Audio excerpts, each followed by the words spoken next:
Keluarga Sip ingin menambah pengetahuan seputar konsep Islam? Dengarkan Dakwatuna sekarang juga.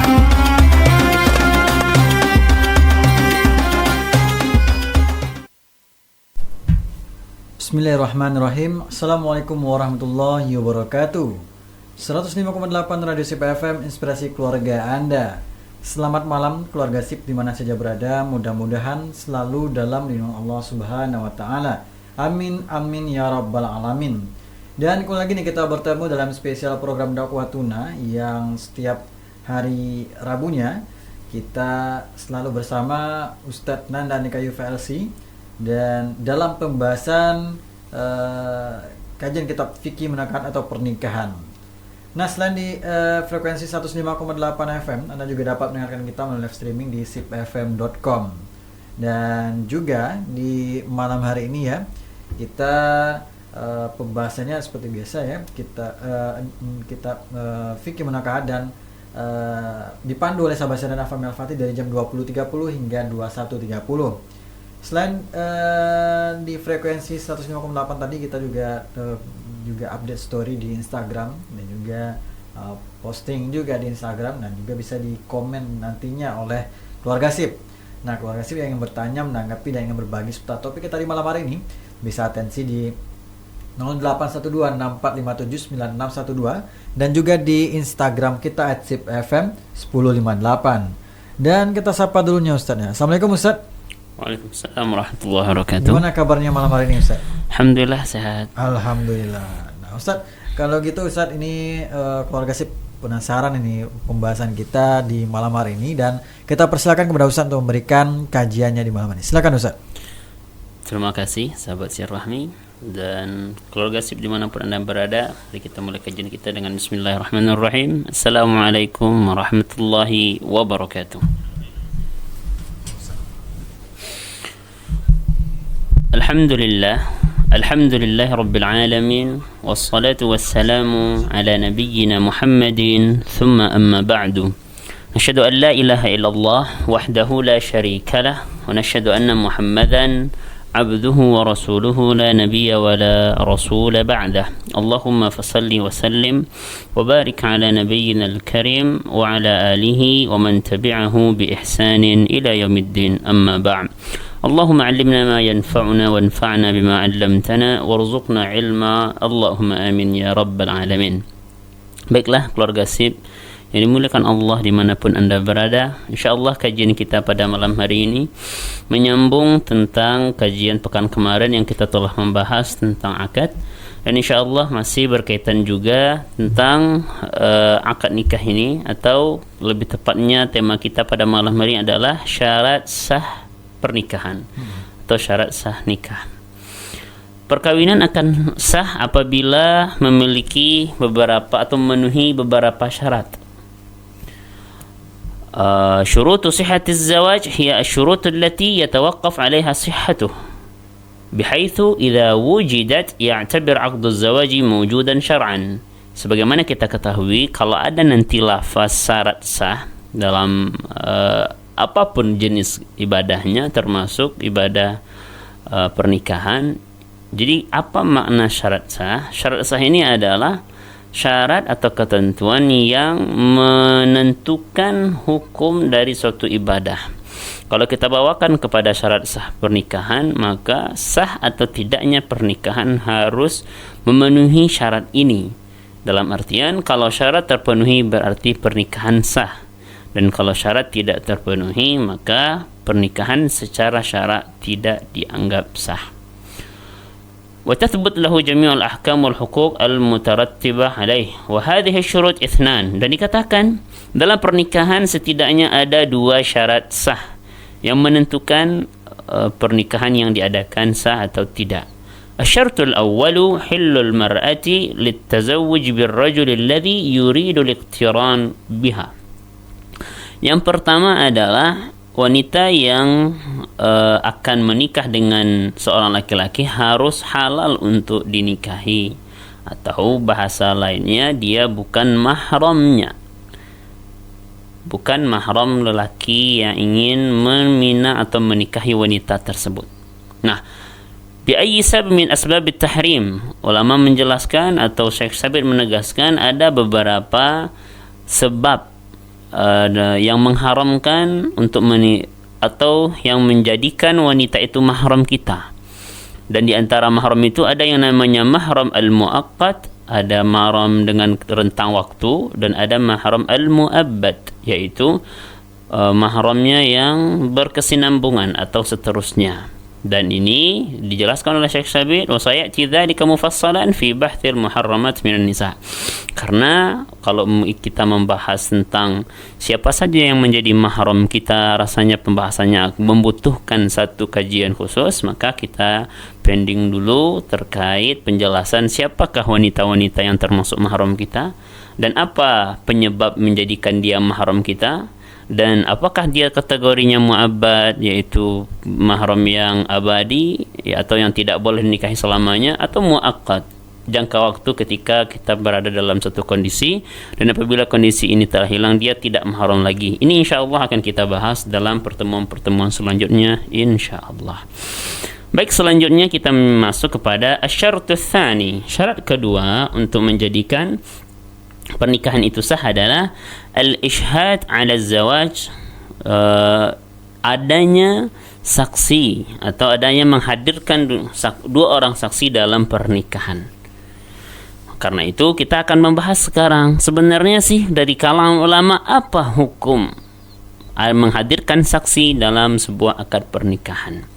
Dhahaba jumhurul ulama'i ila anna az-zawaja la yan'aqid illa bibayyinah ولا ينعقد حتى يكون الشهود حضورا حالة العقد.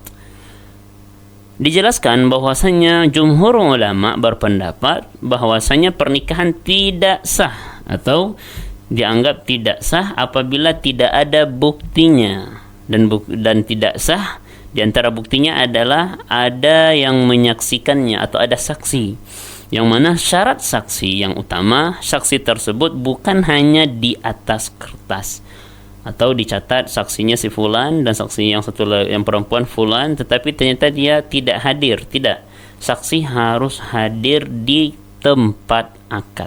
Ini dijelaskan oleh para ulama. Baik, selanjutnya ini yang perlu dipahami bahwasanya pernikahan akan bergantung kepada kehadiran saksi. Harus ada saksi. Pernikahan tanpa saksi maka dianggap tidak sah. Ini menurut keterangan jumhur ulama yang disahihkan oleh Sayyid Sabiq dalam fikih sunnah.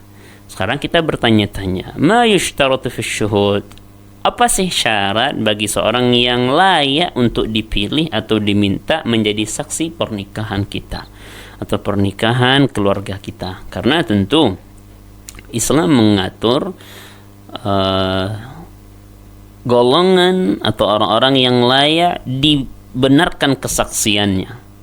Dan untuk menentukan ini ulama telah menjelaskan yushtaratu fi syuhud, disyaratkan dalam memilih saksi, menghadirkan saksi pernikahan, seorang saksi itu harus satu al-aqal, aqil, saksi harus orang yang sudah berakal, wal bulugh, dan orang yang telah baligh, wa sama'u kalamil muta'aqidain, yaitu bisa mendengarkan bisa mendengar secara baik sehingga bisa mendengar dari pihak wali yang menyampaikan ijab dan juga bisa mendengar jawaban dari seorang calon suami yang menyampaikan qabul.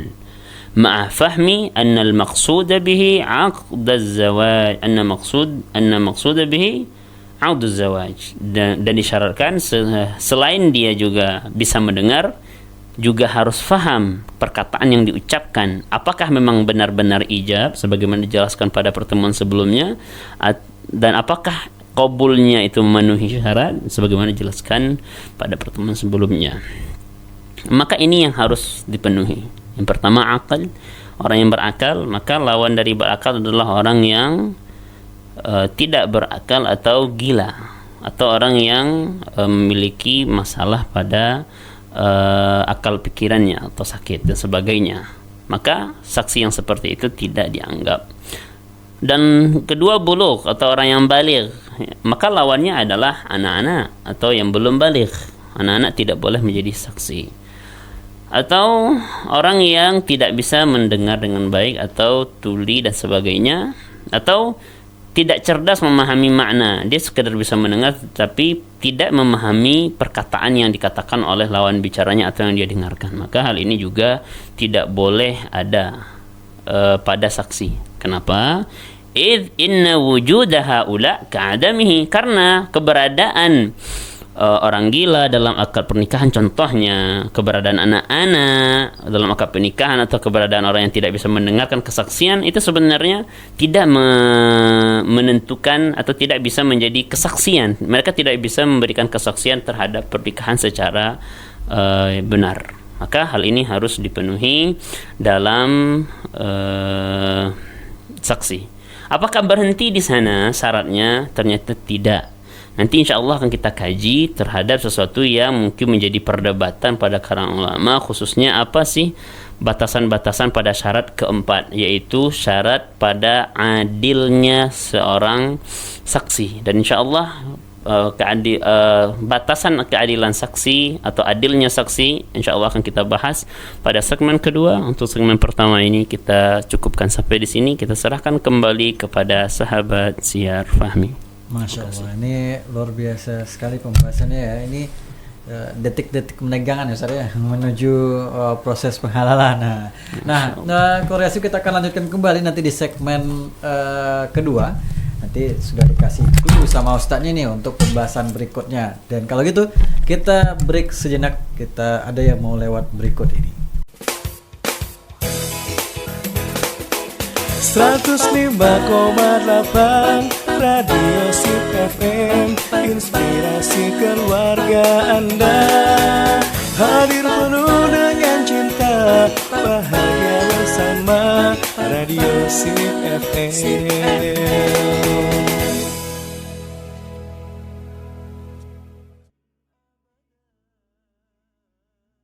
105,8 Radio Sip FM, inspirasi keluarga Anda. Keluarga Sip, kita lanjutkan kembali nih di segmen kedua bersama Ustadz Nanda Andika Yufelsi dengan pembahasan sekarang ini juga terkait syarat nikah ya, syarat nikah.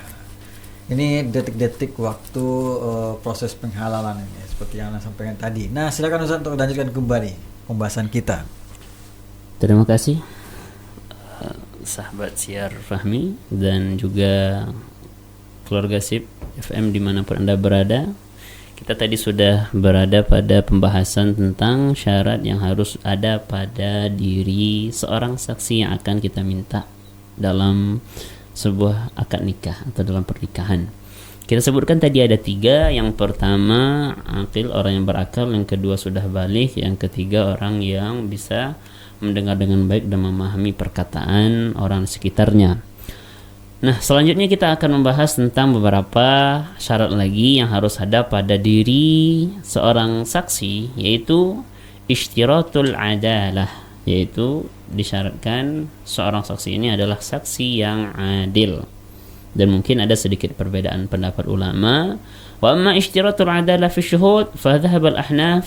Kalau Imam Hanafi atau orang yang bermazhab atau mengikut Imam Hanafi, maka tidak terlalu mensyaratkan ini.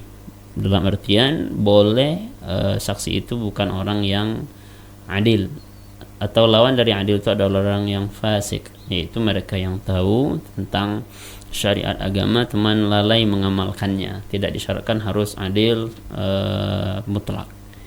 Orang yang melalai pun boleh menjadi saksi ini menurut keterangan beliau atau menurut keterangan para ulama di mazhab Hanafi. Tapi tentunya sebagaimana kita terkenal di Indonesia, bahwasanya disyaratkan sebagaimana dikatakan oleh ulama Syafi'iyah, bahwasanya labudda min ayyakuna syu'dulan.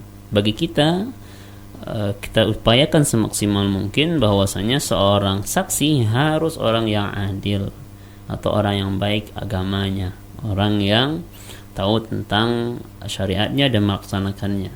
Nah, itu seperti sholat, berpuasa dan ibadah-ibadah yang lainnya, seperti itu. Hal ini lil hadis disandarkan ke sebuah hadis yang hadisnya berbunyi la nikaha illa biwali. Tidak sah pernikahan kalau tidak ada wali. Wa syahidai adlin, dan tidak sah pernikahan tanpa hadirnya dua orang saksi dan syaratnya harus yang adil. Nah, di sini. Wa 'indahum annahu idza 'aqada az-zawaj bi syahadati majhuli al-hali. Majhulai al-hali. Sekarang permasalahannya ketika kita menghadirkan saksi tapi dia majhul hal. Apa arti majhul hal? Ini adalah orang-orang yang kefasikannya tidak nampak, atau secara garis besar dia orang adil. Seandainya kita sudah memanggil orang tersebut sebagai saksi dan zahir di mata kita dia adalah orang yang adil dan menjaga agamanya, contohnya bukan orang yang lalai terhadap agamanya, dan kita berharap dia menjadi saksi, maka diterangkan di sini fafihi wajhan, dan itu ada dua pendapat di mazhab Syafi'i sendiri. Dan yang dipakai di mazhab Syafi'i annahu yasih, kalau seandainya tertunjuk orang yang menurut pandangan kita orang yang adil, secara kasat mata zahirnya di luarnya dia adalah orang yang taat agama, tidak lalai dalam melaksanakan perintah Allah Subhanahu wa taala, dan kita minta dia sebagai saksi pernikahan keluarga kita, maka sahlah pernikahan ini. Karena memang seperti itulah kaidah yang harus kita pakai dalam berinteraksi dengan sesama muslim. Karena kita dilarang untuk su'zan dengan saudara kita yang kita tidak tahu kondisinya. Maka ketika kita bertemu dengan saudara kita, memang disyariatkan atau disunahkan kita memandang dia adalah orang yang baik. Jangan mendahulukan su'zan. Ini saudara kita ini jangan-jangan dia. Enggak boleh dalam syariat, dalam agama kita. Baru ketemu dengan seseorang langsung beranggapan dia orang yang fasik, orang yang tidak melaksanakan agama. Tidak. Termasuk bahkan menghadirkan saksi seandainya kita kenal secara umum dia adalah orang yang soleh, orang yang adil melaksanakan suruhan Allah, melaksanakan ketentuan agama dengan baik, maka orang yang ini dianggap adil. Pun seandainya setelah akad nikah dilaksanakan, ternyata terbuka ada sifatnya yang mencoreng keadilannya, atau ada sifatnya yang ada indikasi kefasikan di dalamnya, maka hal ini dijelaskan oleh ulama, lam yu'athir dzalika fil 'aqd. Hal ini tidak membatalkan akad yang pernah diadakan dengan dia sebagai saksinya. Karena memang sekali lagi dalam syariat agama kita disunahkan untuk memandang saudara kita dengan husnuzan, dengan anggapan yang baik. Dia orang yang baik. Jangan malah mendahulukan su'uzan. Mentang-mentang baru ketemu, gayanya yang seperti ini langsung menganggapan, ini nggak sholat nih. Padahal kita nggak tahu dia sholat atau tidak. Ini banyak melanggar agama nih. Padahal kita tidak tahu seperti apa. Hal inilah yang diajarkan oleh agama kita dan juga dipakai dalam syarat pernikahan, yaitu menentukan keadilan. Sekali lagi, kasusnya kalau seandainya saksi yang kita minta adalah orang yang zahirnya adil, maka insya Allah boleh, sudah memenuhi syarat saksi itu adalah orang yang adil. Ini syarat keempat. Selanjutnya dalam mazhab Syafi'i juga disyaratkan sebagai saksi adalah orang yang ishtiratul hurriyah, yaitu orang yang merdeka, bukan budak. Walaupun mungkin kalau sekarang, konteks zaman sekarang kita tidak menemui lagi yang namanya perbudakan. Selanjutnya ishtiratul Islam, yaitu syarat beragama Islam. Saksinya harus saksi yang muslim. Wal fuqaha lam yakhtalifu fi ishtiratil Islam fi syuhud idza kana al-aqd bainal muslim wa muslimah. Maka pernikahan yang antara seorang muslim dengan muslimah, sepakat semua ulama atau tidak terjadi perbedaan bahwa harus saksinya adalah orang muslim juga. Maka pernikahan antara seorang muslim dan muslimah tidak sah seandainya saksinya adalah non-muslim. Karena kesaksian adalah merupakan syarat sah dalam pelaksanaan akad nikah atau pernikahan, dan ketika saksinya tidak memenuhi 6 syarat tadi, yang pertama orang yang berakal, Orang yang balik bisa mendengar dan memahami perkataan, orang yang adil, orang yang merdeka, dan muslim. Kalau seandainya di antara 6 ini ada syarat yang dilanggar, maka batallah kesaksian. Ketika batal kesaksian, maka batallah akad pernikahan. Nah, ini yang perlu pahami dengan baik. Dan 6 inilah yang harus dijaga, atau lebih kurang indikator yang harus kita gunakan ketika kita akan mencari siapa saksi dalam pernikahan anak saya, dengan ketentuan-ketentuan yang telah kita bacakan. Terutama di yang banyak menjadi perdebatan adalah masalah adilnya seseorang atau tidak fasiknya seseorang. Maka kita berhukum dengan yang zahirnya. Nampaknya dia adil, nah maka boleh dipanggil tanpa harus kalau kita tidak tahu ternyata dia fasik dan sebagainya, tanpa harus diteliti lebih lanjut atau mencari-cari kesalahan orang lain, karena mencari aib orang lain tidak disarankan dalam agama. Baik, itu 6 syarat yang bisa kita gunakan, atau 6 syarat yang harus ada pada diri si saksi. Selanjutnya kita akan membahas tentang kesaksian wanita. Boleh enggak seandainya kita mencari saksi wanita saja? Kita pengen wanita yang menjadi saksinya, bukannya laki-laki. Bolehkah yang seperti ini? والشافعية والحنابلة يشترطون في الشهود الذكورة. Menurut ulama Syafi'i, ulama mazhab Syafi'i dan ulama mazhab Hambali, tidak boleh wanita menjadi saksi pernikahan, dan itu yang kita pakai. Diusahakan semaksimal mungkin, dan di zaman sekarang insya Allah masih banyak laki-laki yang memenuhi 6 syarat tadi, maka diutamakan dulu, dan kita harus mencari semaksimal mungkin 2 orang laki-laki yang akan menjadi saksi, yang 1 orang menjadi saksi bagi si laki-laki, dan 1 orang menjadi saksi bagi mempelai wanita. Fa'inna aqdaz zawaj bi syahadati rajul wa imra'atin la yasih. Maka diterangkan oleh mazhab Syafi'i dan mazhab Hambali, kesaksian 1 orang laki-laki dari pihak laki-laki contohnya, sedangkan dari pihak perempuan 2 orang perempuan menggantikan 1 laki-laki, maka ini tidak sah kesaksian, dan ketika kesaksian tidak sah, tidak sahlah akad nikah. Lima rawahu Abu Ubaid an Zuhur annahu qala madatis sunnah. Ini sebagaimana diriwayatkan dari Abu Ubaid yang didengarkan dari Az-Zuhri. Imam Az-Zuhri berkata, madatis sunnah an Rasulullah sallallahu alaihi wasallam, ada sunnah dari Rasulullah sallallahu alaihi wasallam, alla yajuza syahadatun nisa' fil hudud wala fil nikah wala fil talaq. Tidak diterima kesaksian wanita pada 3 perkara.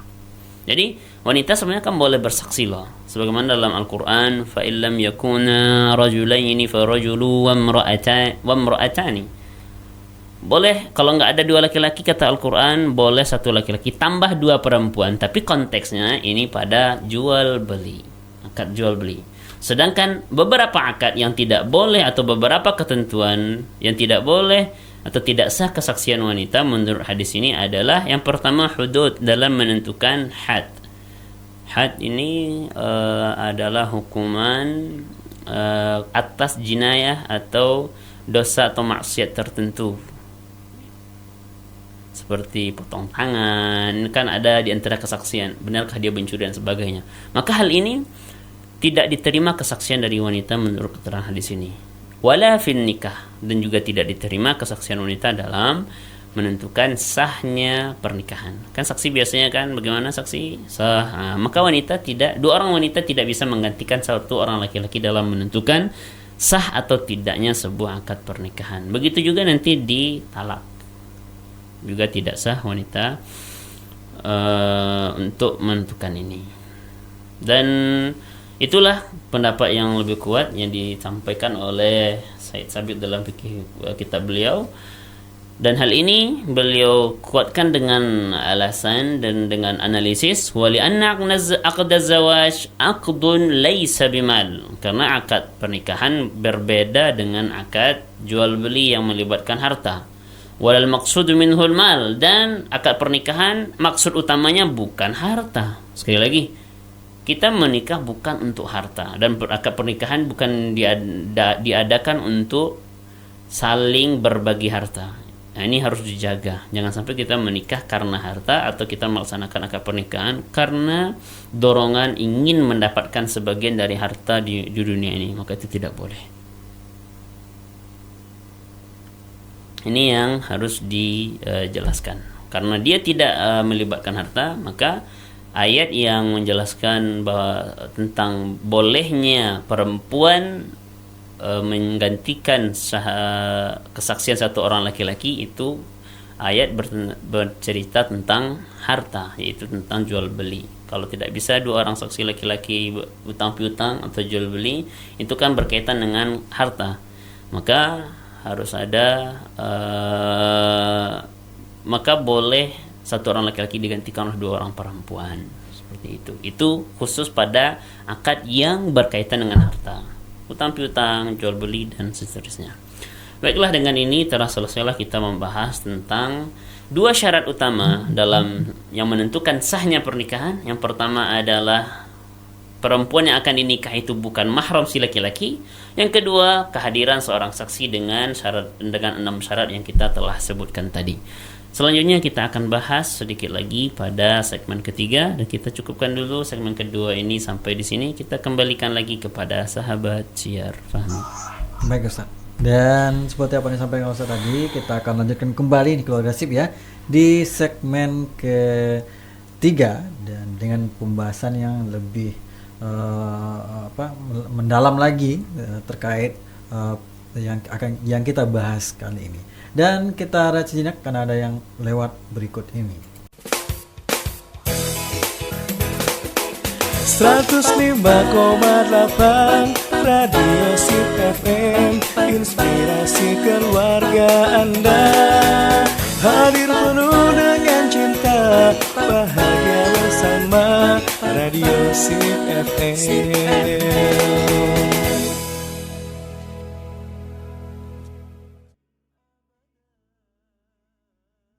105,8 Radio Sip FM, inspirasi keluarga Anda. Keluarga Sip di segmen ketiga ini ya, kita masih bersama Ustadz Nanda Andika VLC, dan akan kita lanjutkan kembali ya apa-apa yang sudah kita bahas di segmen pertama dan kedua tadi.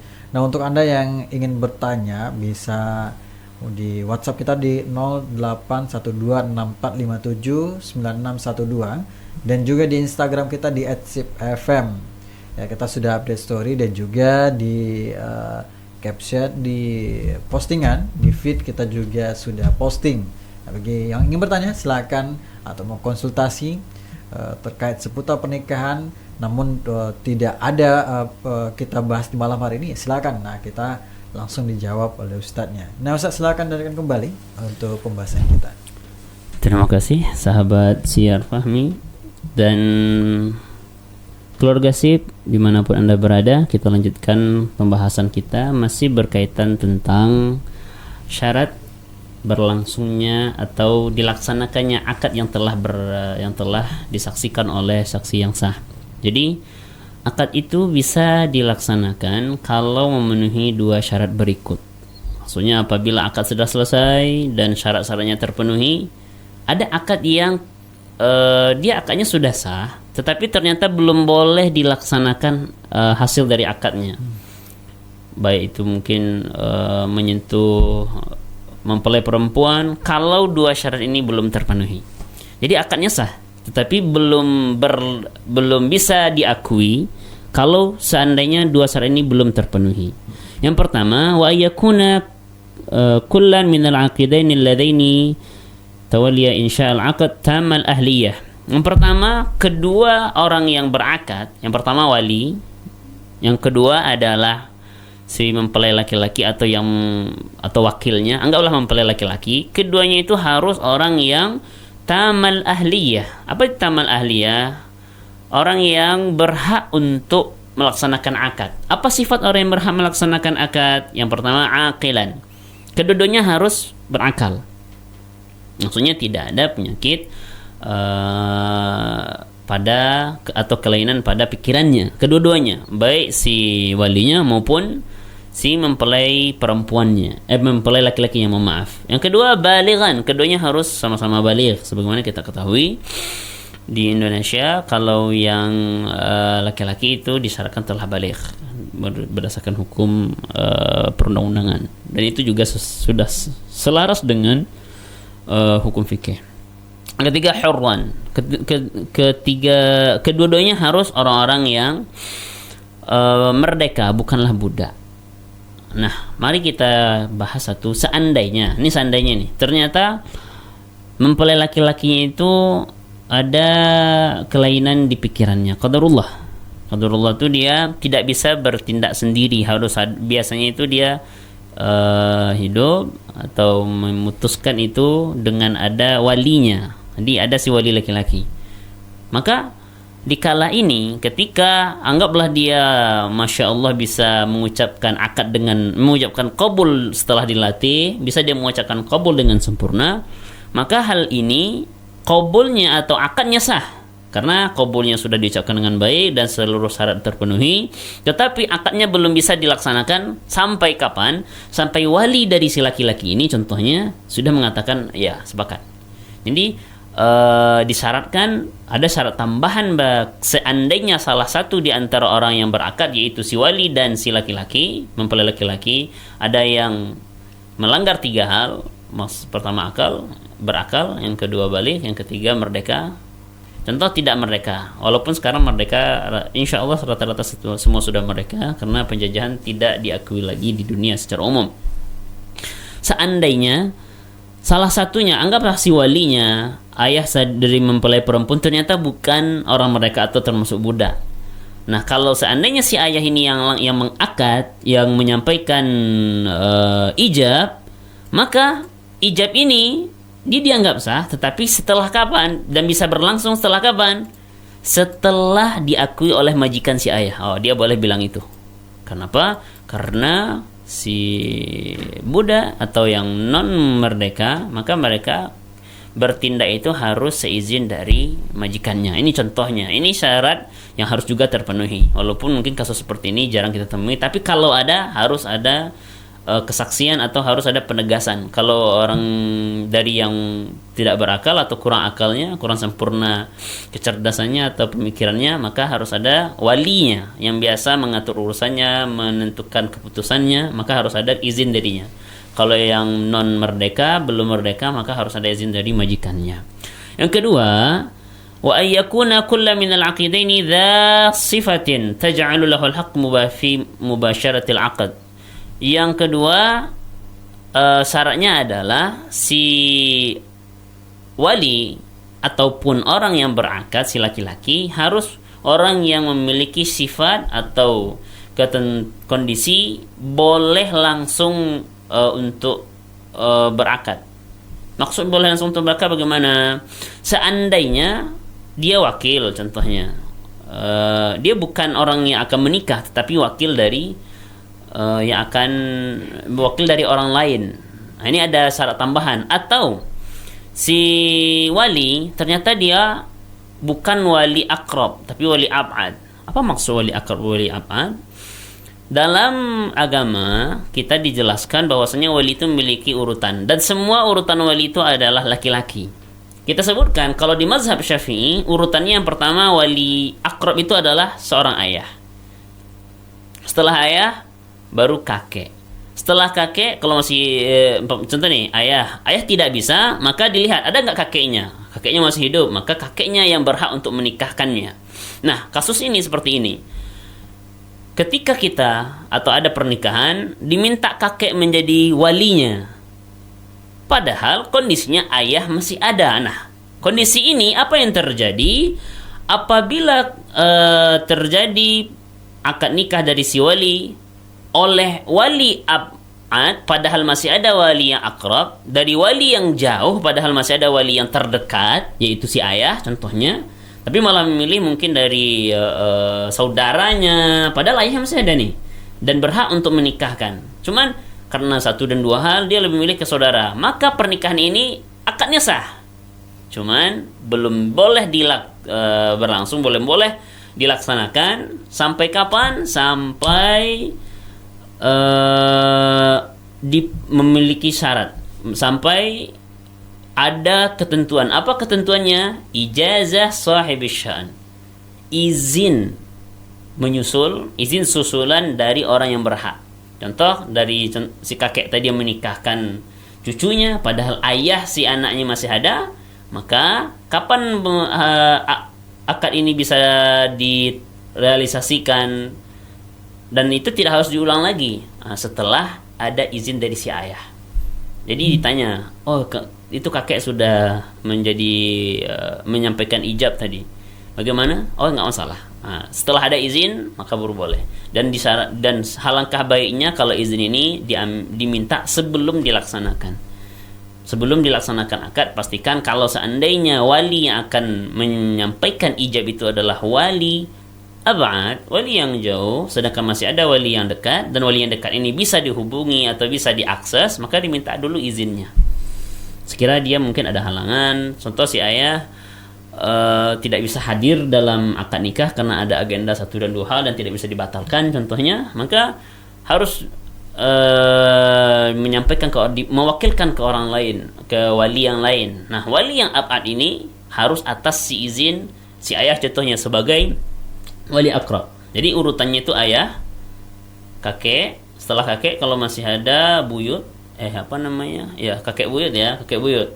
Kalau setelah itu tidak juga ada kakek buyut, contohnya mungkin ayah tidak bisa, kakek sudah meninggal, apalagi buyutnya sudah meninggal. Lihat saudara kandungnya ada enggak? Kalau ada saudara kandungnya maka saudara kandungnya yang menikahkan, seperti itu, dan seterusnya. Inilah yang dimaksud harus orang yang berhak langsung dalam pernikahan, dalam menyampaikan akad nikah. Kalau bukan orang yang berhak secara langsung, dia berhak tetapi nggak ada pembatasnya sebelum dia. Contoh si saudara itu berhak menjadi wali, tetapi sebelum dia menjadi wali ada ayahnya dulu. Ketika melangkahi hak ayahnya ini maka harus izin ayahnya dulu. Ketika ayah sudah mengizinkan barulah boleh akad nikah ini untuk dilangsungkan atau boleh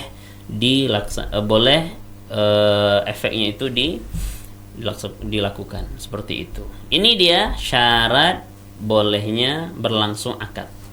Kalau syarat ini tidak terpenuhi maka walaupun akad dilaksanakan maka tidak boleh atau dianggap tidak boleh dilangsungkan, seperti itu. Selanjutnya syurut luzum aqdiz zawaj, syarat yang menjadikan akad zawaj itu harus dilaksanakan dengan efek-efek setelahnya, mempersatukan antara laki-laki dengan perempuan dan sebagainya. Nah, ini kapan? Apa syarat luzum aqdiz zawaj? Yalzam aqduz zawaj, wajib akad zawaj itu dipenuhi segala tuntutannya apabila terpenuhi rukunnya. Rukun pernikahan, rukun akad. Syurut sihhatihi, kita telah sebutkan syarat sahnya, yaitu ada wanitanya bukan orang yang mahramnya. Yang kedua, ada saksi yang memenuhi syarat tadi. Wa syurut nafadhihi, dan ada syarat boleh melangsungkan akad ini. Terpenuhi 3 kondisi tadi, maka wajib dilaksanakan. Fa'idan lazim. Kalau ada maka lazim, maka wajib dilaksanakan. Falaisa li ahadiz zawjaini wala li ghairihima haqqun naqdil 'aqdi wala fasqihi. Maka enggak boleh satu orang pun kalau syarat ini sudah dipenuhi, maka enggak boleh lagi membatalkan setelah itu. Padahal syaratnya sudah terpenuhi semuanya, tiba-tiba mengatakan enggak, ini harus dibatalkan, ini harus dihapuskan, enggak boleh. Wala yantahi, dan akad ini, janji suci ini tidak akan berhenti illa bit talaq awil wafah, kecuali dengan 2 hal. Pertama mungkin dengan perceraian atau dengan ada yang meninggal. Sebelum 2 hal ini terjadi maka akad ini akan terus berlangsung, karena semua rukunnya, syarat sahnya, syarat boleh dilaksanakannya sudah terlaksana, maka hal ini akan menjadi akad yang berlangsung terus sampai adanya perceraian atau ada yang meninggal salah satunya. Wa hadza huwal asal fi 'aqdiz zawaj, dan inilah hukum asal dari akad pernikahan. لأن المقاصد التي شرع من أجلها من دوام العشرة الزوجية wa tarbiyatil aulad. Nah, sekali lagi kita ulang, karena maksud syariat pelaksanaan akad nikah ini adalah untuk bisa melangsungkan kehidupan berkeluarga secara berkesinambungan, secara ya setelah akad ya itu selamanya, harapannya selamanya hidup berkeluarga. Dan selain itu harapannya juga membina nanti keluarganya, anak-anaknya. Wal qiyam ala syu'unihim la yumkin an tatahaqqaq illa ma'aluzum. Dan hal ini agar bisa hidup bersama, bisa membina anak bersama, tentu tidak bisa terjadi kecuali kita bebankan harus dilaksanakan akad ini. Walihada qala ulama, karena itu ulama berkata, syurut luzumiz zawaj yajma'uha syartun wahid. Syarat pelaziman pernikahan dikumpulkan oleh satu syarat, wa huwa an la yakuna li ahadi zawjaini haqqu fasqil aqdi ba'da in'iqadiha wa sihhatihi wa nafadhihi. Maka tidak boleh salah seorang di antara mempelai laki-laki atau perempuan tidak punya hak untuk membatalkan akad setelah tersahnya akad ini, setelah diterimanya akad ini. Falau kana li ahadi haqqin fasq kana aqdan ghairu lazim. Intinya nggak ada lagi kesempatan untuk membatalkannya kecuali dengan dua hal saja, talak atau perceraian atau wafat. Maka ini harus dilaksanakan. Mata yakunu aqd ghairu lazim, maka kita bertanya, apa sih lawannya? Kapan akad itu tidak wajib dilaksanakan? Kapan akad itu tidak memiliki konsekuensi hukum atau tidak memiliki tuntutan untuk dilaksanakan? La yakuna aqd laziman fima ya'ti min as-suwar. Gambarannya adalah yang pertama. Jadi kita sudah akad nih. Kenapa akad ini boleh dilanggar kalau seandainya ada kondisi, atau akad ini boleh diabaikan atau tidak dilaksanakan walaupun mungkin syaratnya sudah terpenuhi yang disebutkan tadi. Tapi akad ini dianggap tidak kuat kalau apa? Yang pertama, idza tabayyana anna ar-rajula gharrara bil mar'ah. Yang pertama, kalau ada indikasi, bukan cuma indikasi, tetapi sudah terbukti ternyata si laki-laki menipu perempuan. Agar bisa terjadi akad, laki-laki ini memiliki tipu muslihat, dan ternyata terbukti setelah akad memang si laki-laki menipu perempuan, maka dikala itu walaupun akadnya sudah berlangsung, walaupun mereka harusnya menjadi suami istri, ini boleh dibatalkan. Ini yang dikatakan ghairul lazim, tidak wajib dilaksanakan. Tidak ada halangan untuk melaksanakannya kalau yang pertama kondisinya adalah si laki-laki ternyata benar-benar menipu perempuan. Au annal mar'ah gharrar birrajul, atau sebaliknya, ternyata yang perempuan yang menipu laki-laki, dan ini terbukti. Mithalu dzalik, mari kita berikan permisalan, an yatazawwaj ar-rajul al-mar'ata wa huwa aqim la yuladulah. Laki-laki menikahi perempuan, ternyata dia adalah orang yang aqim, bisa diartikan sebagai mandul, tidak bisa memiliki anak. Walam takun ta'lam bi aqmihi, sedangkan pihak laki perempuan tidak tahu ternyata si laki-laki ada kemandulan. Falaha fi hadhihi al-hala haqqu naqdil aqd. Maka setelah menikah, setelah akad terlaksana, terbuka ternyata si laki-laki ini mandul dan sebagainya. Maka dikala itu harusnya kan akad yang telah terlaksana nggak boleh dibatalkan. Maka dikala ini baru boleh dibatalkan. Itu kalau perempuan ingin membatalkan dengan alasan saya tidak tahu ternyata ada aib, yaitu si laki-laki yang mandul dan sebagainya. Illa idza ikhtarat zawjan laha wa radiyat mu'asharatiha, qala Umar liman tazawwaja imra'ah wa huwa la yulad lah. Dan kapan? Apakah ini harus? Contoh nih, ketika wanita mengetahui laki-laki yang menikahi dia ternyata mandul. Tapi kalau apakah harus dia membatalkan akad pernikahan? Itu kembali kepada hak perempuan. Kalau perempuan redha dengan ini, maksudnya redha dengan laki-laki yang mandul contohnya, dan dia memilih dengan sadar, tidak masalah suami saya seperti itu, suami saya seperti itu, atau tidak bisa memberikan keturunan, maka hal ini dibolehkan.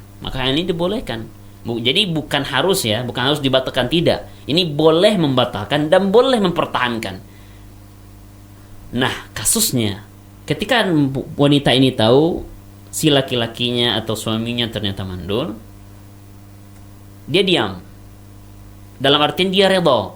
Suatu hari dia ingin membatalkan, maka yang suatu hari itu tidak boleh lagi. Karena kesempatan untuk membatalkan cuman boleh ketika tahu. Ketika tahu dia redha, maka yang di hari-hari berikutnya dilarang untuk membatalkan. Dan hal ini sebagaimana dijelaskan oleh baginda atau oleh Khalifah Umar bin Khattab radhiyallahu anhu ketika beliau menyampaikan nasihat, akhbirha annaka aqim wa khayyirha. Sebaiknya sebelum engkau menikah, kabari dulu si perempuan, saya ini orang yang mandul. Setelah itu beri dia kesempatan untuk memilih. Kalau dia masih ingin melanjutkan pernikahan, lanjutkan. Suatu hari tidak boleh menjadikan alasan kemandulan seorang laki-laki sebagai alasan untuk membatalkan pernikahan. Tidak boleh. Karena dia sudah tahu. Yang boleh kalau dia tidak tahu. Wa min suwar taghrir an yatazawwajaha ala annaha mustaqim. Dan di antara contoh penipuan yang lain atau menipu dalam pernikahan, contoh seorang laki-laki menikahi perempuan dan mengatakan, "Ana ini orang soleh. Ana ini orang soleh bla sebagainya." Thumma yatabayyan annahu fasik. Setelah menikah baru ketahuan, ternyata dia bukan orang yang soleh, maka bahkan orang yang fasik. Falah kadzalik, maka dikala tahu, sekali lagi dikala tahu, si perempuan memiliki hak untuk melanjutkan atau tidak. Kalau dia sudah memilih, oke, bismillah saya lanjut, tidak bisa dijadikan alasan ini lagi. Ternyata abang bukan orang yang baik agamanya, ternyata abang orang yang fasik. Tidak. Kejadian ini cuma boleh dilaksanakan ketika kita tahu. Perempuan kalau sudah tahu udah mau lanjut atau tidak. Kalau mau lanjut dipertahankan dan jangan dibayangkan lagi boleh nanti di tengah-tengah pernikahan, di tengah-tengah bahas lagi kejadian lama. Ternyata abang nipu dulu nih, nggak boleh lagi. Ketika dia sudah tahu, dikala itu cuman boleh dia seperempuan untuk memilih mau lanjut atau tidak.